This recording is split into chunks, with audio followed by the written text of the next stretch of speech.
ପରଟା ଖିଆ ହଉଛି। ପରଟା ସାଙ୍ଗରେ କଞ୍ଚା ଚାଟା ଆଉ ଟିକେ ମିଠା ହେଇଥାନ୍ତା। ଅଳ୍ପ ମିଠା କରି କରିଦେଲି।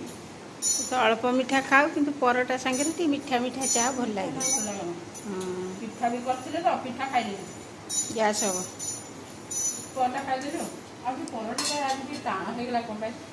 ସେ ନନଷ୍ଟିକ୍ ତାୱାରେ ପରଟାଟା ବାଗ ହଉନି। ମୁଁ କହିଲି ଆପଣ ତ ଏମିତି କରନ୍ତି ଆଜି କ'ଣ ଟାଣ ଟାଣ। ସେଇ ଥିଲା ତେଲ ତାୱାଟା, ମୁଁ କହିଲି ସେଇଥିରେ ତ କରିଦେବି ଆଉ ପୁଣି ଗୋଟେ ତାୱା କିଏ କରୁଛି। କିନ୍ତୁ ସେଥିରେ କେତେ ଦିନ ହେଲା ପରଟା ଖିଆ ହେଇନଥିଲା ତ ଭଲ ଲାଗୁଛି କିନ୍ତୁ ଟିକେ ଟାଣ ହେଇଯାଇଛି। ଖାଇସାରିଲା ପରେ ପୁଅର ତୁଳସୀ ଅଦା ଛେଚିକି ତାକୁ ପିଆଇବି। ତାପରେ ଦେଖିବା କ'ଣ ହବ ତରକାରୀ ହବ। ହଉ ହଉ ଯାହା ଖାଇଦେଇ ତ କାମ କର।